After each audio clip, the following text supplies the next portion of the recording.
수박대장입니다. 커뮤니티에서 진행했던 Q&A 몇 가지 질문에 대한 답변을 남기는 영상을 찍어보려고 합니다. 여러 가지 질문이 들어왔지만 그 중에서도 이제 크레의 질문들을 좀 모아서 답변을 해드리도록 하겠습니다.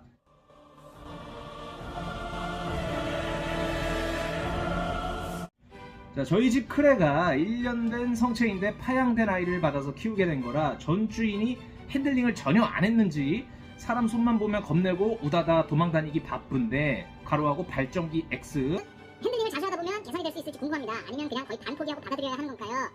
예, 수컷인 것 같은데요. 1년 된 성체면은 발전기가 아니라고 어떻게 판단을 하셨는지 궁금하긴 한데 보통은 1년 된 성체가 우다다를 한다 그러면 발정이 났다 이렇게 추측을 해볼 수가 있겠죠. 근데 애지중지 키웠으면 파양이 아마 안 됐을 수도 있을 것 같은데 파양이 된 걸 보면은 글쓴이 분이 남겨주신 것처럼 핸들링이 좀 안 됐던 개체 같기도 합니다. 뭐 대부분 이런 개체는 핸들링을 좀 해보면은 사람하고 좀 친숙해지는 그 단계를 거치면은 좀 얌전한 친구가 되기도 하는데 이게 만약에 발전기라고 한다면은 발전기가 지나갈 때까지는 우다다가 계속 될 것 같습니다. 자, 유튜브 보다 보면은 숟가락으로 피딩하면 안 좋다는 영상도 있던데 어떻게 생각하시나요? 실리콘 수저로 먹히고 있는데 잘 먹으면 굳이 주사기 사용 안 해도 될까요? 뭐 말 그대로 잘 먹으면은 주사기 사용 안 해도 되죠. 숟가락으로 피딩하면은 안 좋다. 이거에 대해서는 제가 글쎄요 왜 안 좋은지 모르겠는데 뭐 주사기로 피딩을 하든 숟가락으로 피딩을 하든 사실 똑같아요. 제가 보기에는 주사기로 슈퍼푸드가 쪽쪽쪽 나오고 그거를 애들이 핥아먹고 수저로 줄 때도 뭐 수저에 있는 거 핥아먹고 똑같은데 수저를 뭐 이렇게 탁 무는 개체들 뭐 귀뚜라미 피딩을 많이 된 개체들은 수저를 물기도 하고 그건 마찬가지로 뭐 주사기도 물기도 하니까 어떤 차이가 있나 잘 모르겠습니다. 저는 개인적으로는 수저로 주는 게 오히려 낫다 생각을 합니다. 주사기는 이게 조절을 해야 되기 때문에 목 넘김과 피딩 스피드가 딱 맞춰져야 되는 그런 게 있는데 수저는 핥아 먹잖아요. 지가 알아서. 저는 뭐 수저가 왜 안 좋은지는 모르겠습니다.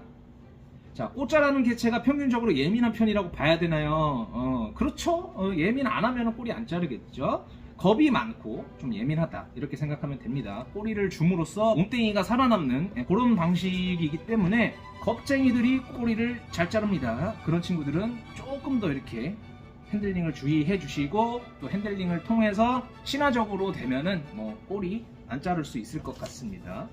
크레 성체가 2020-30 써도 문제 없나요? 문제는 딱히 없습니다. 왜냐면은 우리가 알 수가 없어요. 애가 말을 안 합니다. 방 바꿔주세요. 좁아요. 말을 안 해요. 그래서 우리가 추측하기로는 얘가 만약에 이 사육장에서 불편하다, 문제가 있다면은 먹이량이 준다던가 아니면 행동에 뭐 문제가 생긴다던가 아니면 겉보기 외관상에 문제가 생긴다던가 뭐 이런 여러 가지로 우리가 추측을 할 뿐인데 뭐 그런 면에서 봤을 때 문제사항이 눈에 보이지는 않습니다. 하지만 저희가 권장드리는 거는 성체가 2020-30 이거는 조금 좁을 수 있다. 우리가 보기에 3030, 45 정도 이 정도를 추천을 드립니다. 2020-30에도 근데 뭐 비슷한 또 사육장에 관한 질문이네요. 베이비 개체는 꼭 소형에서 키워야 하나요? 대형에서 키우면 안 좋나요? 요거는 되게 복합적인 질문인데 소형에서 키우면은 우리가 관찰하기도 쉽고 그 개체도 우리한테 노출이 잘 되기 때문에 이렇게 조금 서로 저기가 됩니다. 근데 만약에 사육장이 크다. 근데 그 큰 사육장에 은신처도 들어가고 여러 가지 구조물도 막 들어갔어요.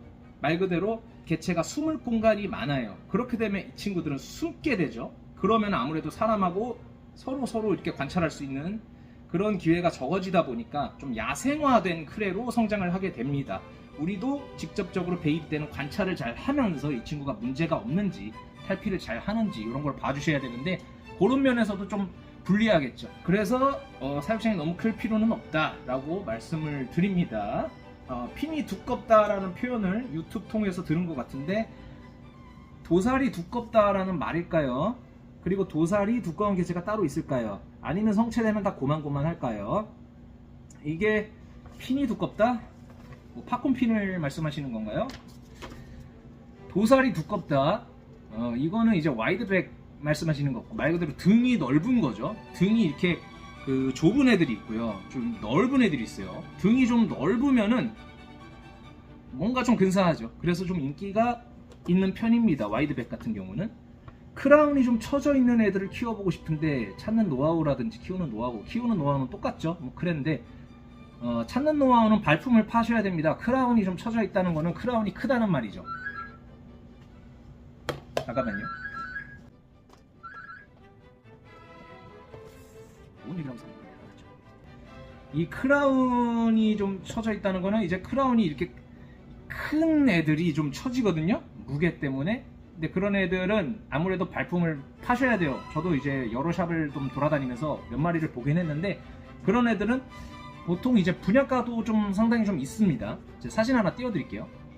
이런 식으로 무슨 만타가오리 마냥 크라운이 근사합니다. 실제로 보면 날아갈 것 같아요. 이게 펄럭펄럭.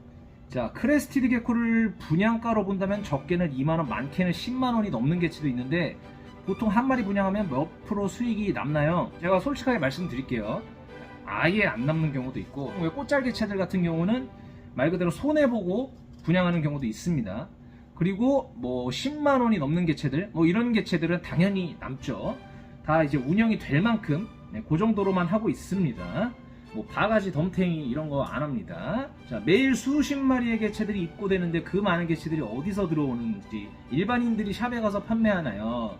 일반인 분들도 뭐 가능은 합니다. 저희랑 거래를 하실 수는 있는데 저희가 아무래도 좀 저렴하게 개체들을 데려오고 있기 때문에 저희 협력 브리더 분들이 계십니다. 저희가 원래는 수입을 했잖아요. 그 수년 동안 이 크레스티드 게코를 정말 많이 수입을 해서 저렴하게 이렇게 분양을 드렸었는데 이제 그분들이 그 친구들로 번식을 하셔가지고 마찬가지로 또 저렴하게 저희에게 공급을 해주시기도 합니다. 이제 저희 매장 해친 개체들 그리고 이제 그런 분들 개체들이 대부분이라고 보시면 되는데 뭐 일반인 분들 뭐 그런 분들 개체들도 서로 이게 조건이 맞고 상황이 맞으면은 뭐 매입을 하고는 있습니다.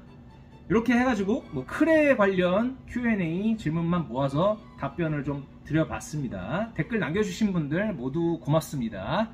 수박대장입니다.